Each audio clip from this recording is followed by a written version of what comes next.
Bismillahirrahmanirrahim. Assalamualaikum warahmatullahi wabarakatuh. Selamat pagi anak-anak Bapak, khususnya di kelas 11 RPL ya, rekayasa perangkat lunak. Alhamdulillah kali ini kita bisa bertemu walaupun sih tidak tatap muka secara langsung ya karena kita masih dalam kondisi pandemi COVID-19 ya. Bapak tekankan kembali kepada anak-anak Bapak agar selalu menjaga kesehatan dan selalu mematuhi protokol yang diberikan oleh pemerintah. Oke, langsung saja anak-anak Bapak sekalian ya, hari ini Bapak akan membawakan materi yang berkenaan dengan pemrograman web dan perangkat bergerak ya. Sebelumnya Bapak memperkenalkan diri dulu ya. Otomatis kalian sudah pasti kenal dengan Bapak ya. Dengan mata pelajaran yang berbeda, kali ini Bapak membawakan pemrograman web dan perangkat bergerak.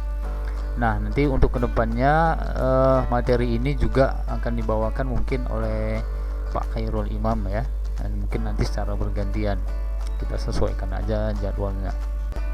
Oke, langsung saja ya.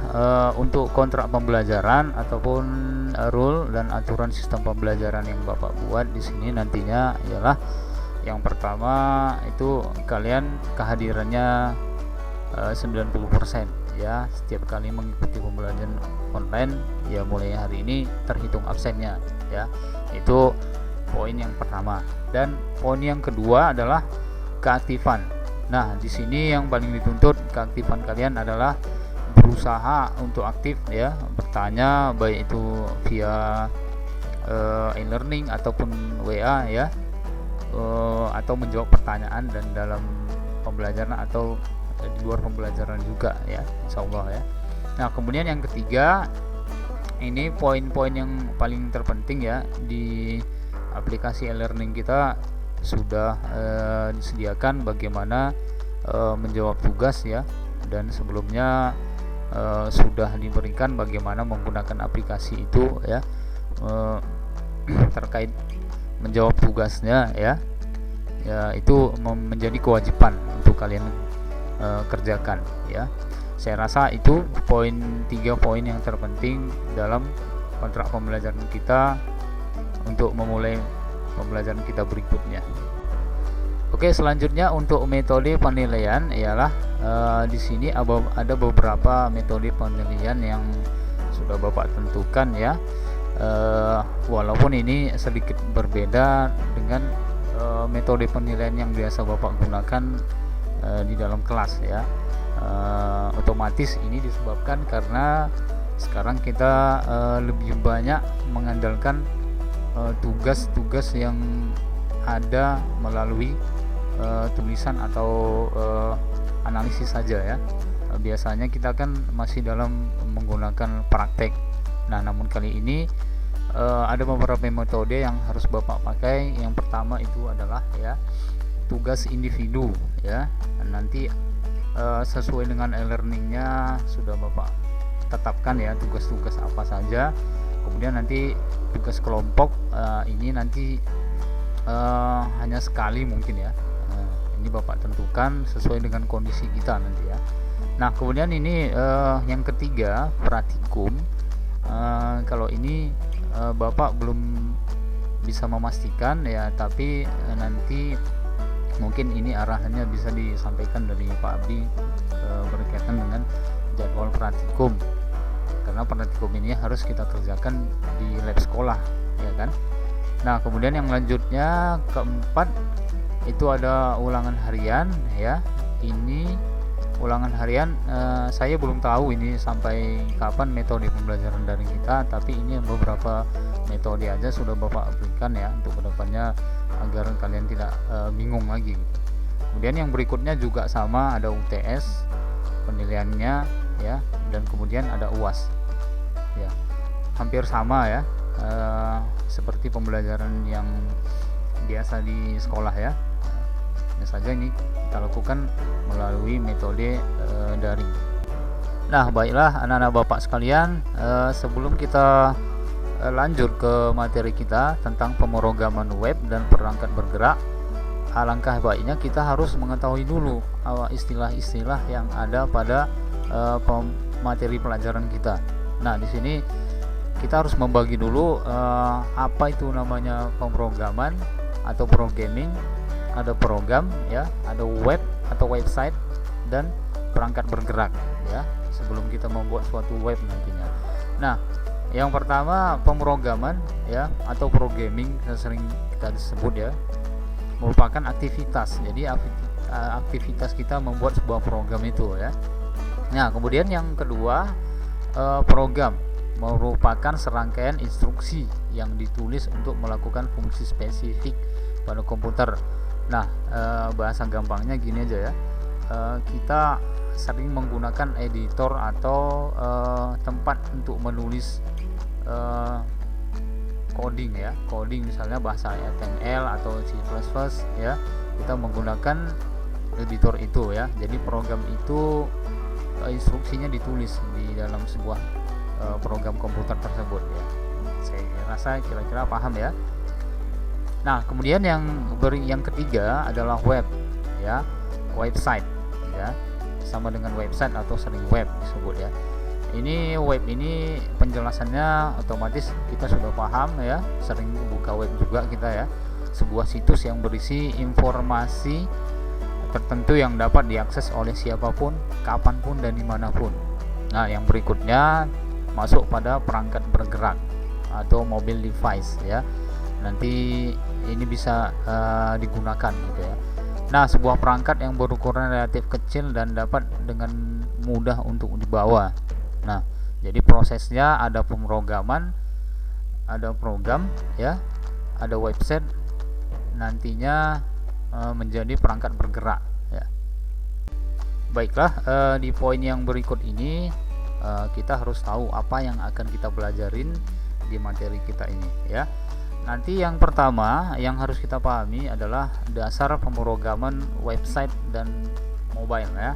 Itu dasar pemrogramannya, mungkin kalian sudah pernah pelajarin di kelas 10 atau nanti kita bisa ulang kembali ya, kita kembangkan lagi dari awal.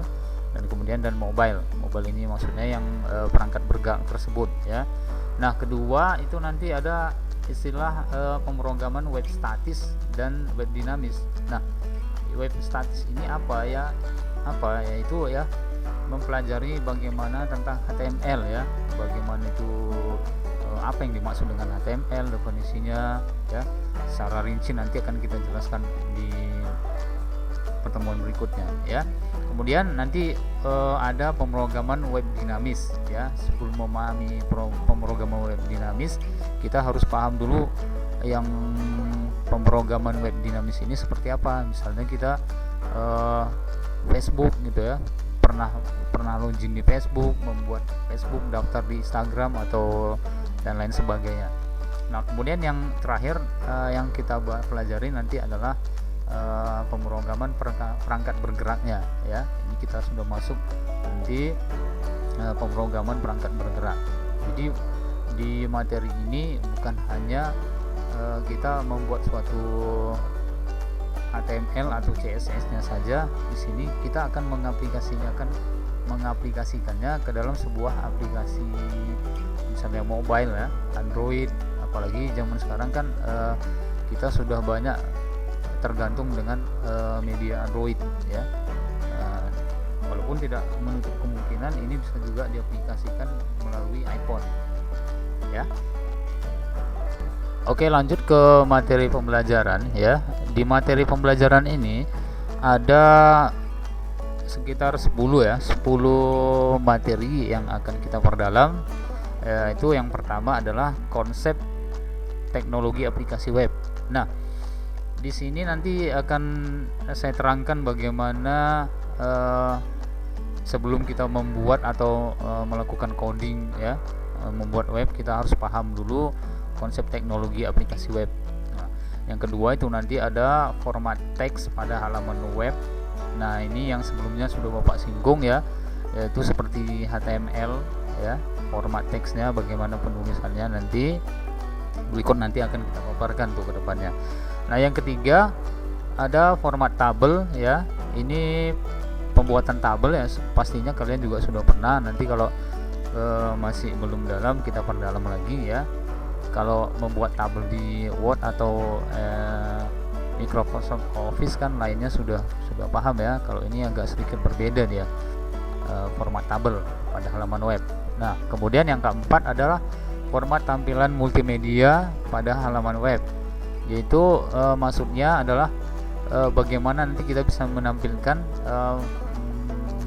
musik ya, atau video, atau mungkin saja kita bisa menampilkan animasi juga. Yang kelima itu format kaitan link ya pada halaman web. Nah, di sini juga kita juga sudah paham sebelumnya bagaimana tentang link ya. Di sini akan Bapak jelaskan lebih rinci nanti. Link itu ya fungsinya adalah untuk agar kita bisa menuju ke suatu website yang berikutnya. Misalnya kita bisa klik ya, link ini bisa kita diarahkan ke halaman web yang berikutnya, bisa diarahkan ke yang lainnya. Nanti secara rinci akan kita jelaskan untuk kedepannya. Kemudian yang keenam ya, keenam adalah format form ya, format form pada halaman web. Nah, kalau format form ini ya, contohnya seperti apabila kita ingin login atau menggunakan username ya, masuk ke dalam suatu website ya, kita menggunakan username dan password. Di situ kita sudah diarahkan untuk mengisi form ya, form sederhana itu. Nanti baru kita bisa masuk ke tampilan websitenya gitu, atau juga mendaftar gitu misalnya. Itu adalah format form pada halaman web. Nanti akan secara rinci kita pelajari. Kemudian ini ada style. Style ini sudah pasti untuk mempercantik ya. Kalau di style ini sudah masuk ke CSS-nya ya. Nanti setelah ada HTML kita lanjut ke stylenya untuk lebih mempermudah, mempercantik suatu halaman web nantinya. Nah, kemudian ini adalah teknologi aplikasi web server ya. Ini nanti secara rinci akan saya jelaskan di pertemuan berikutnya. Kemudian itu ada yang berikutnya, pemrograman server side scripting ya. Ini sudah agak lebih canggih lagi dia ya. Nah, kemudian nanti itu ada struktur kendali program. Nah, yang penting ya nggak usah pusing-pusing dulu. Nanti satu persatu ada 10 ya, 10 materi ini akan kita bahas bersama-sama. Nanti kalau ada yang bingung mungkin bisa langsung tanyakan ke Bapak atau ke Pak Khairul Imam atau guru lainnya yang mempelajari tentang web ini ya, bisa via WA. Oke, sebagai acuan ke depan ini adalah contoh dari website yang sederhana yang udah pernah Bapak buat ya. Jadi selain daripada ini, kalian juga bisa membuat lebih bagus daripada ini nanti ke depannya ya, sesuai dengan imajinasi kalian masing-masing lah.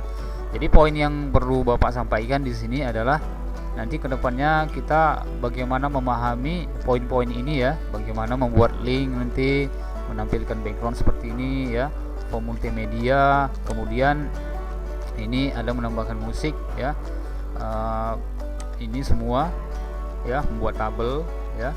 Ini apabila kita klik seperti ini ya, muncul seperti ini tampilannya ya.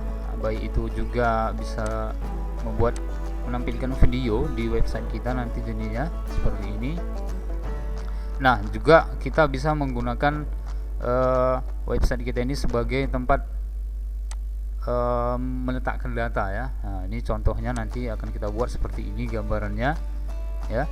Silakan kalian lihat dulu, pahami dulu ya, sebagai acuan ke depannya nanti bakal mau buat website seperti apa nih gitu ya. Nah, untuk editor ya, Bapak sarankan kalian silakan gunakan editor apapun ya, baik itu Notepad. Kalau kalian terbiasa menggunakan Notepad, silakan pakai aja Notepad ya. Kemudian yang biasa pakai Edit++ silahkan aja. Nah, jadi saya sini nggak usah bingung ya, kalau ini sudah banyak juga digunakan orang untuk membuat website ya.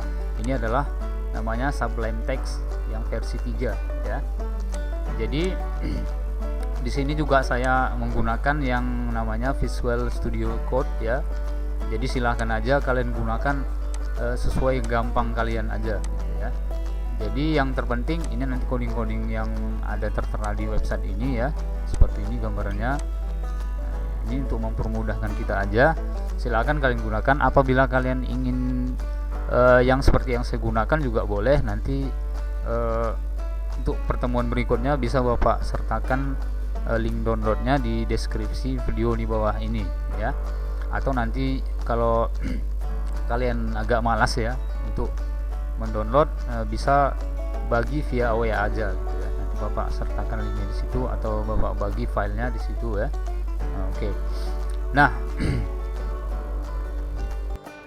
ya mungkin hari ini cukup sekian dulu ya. Bapak rasa kalian sudah dapat gambaran pembelajaran kita ke depannya ya. Harapan Bapak semoga kalian tetap semangat belajar ya. Bagaimanapun juga mudah-mudahan kita akan belajar normal kembali seperti semula di sekolah ya. Jadi harapan Bapak tetap patuhi protokol kesehatan, tetap semangat belajar ya. Sampai ketemu di materi berikutnya. Wassalamualaikum warahmatullahi wabarakatuh.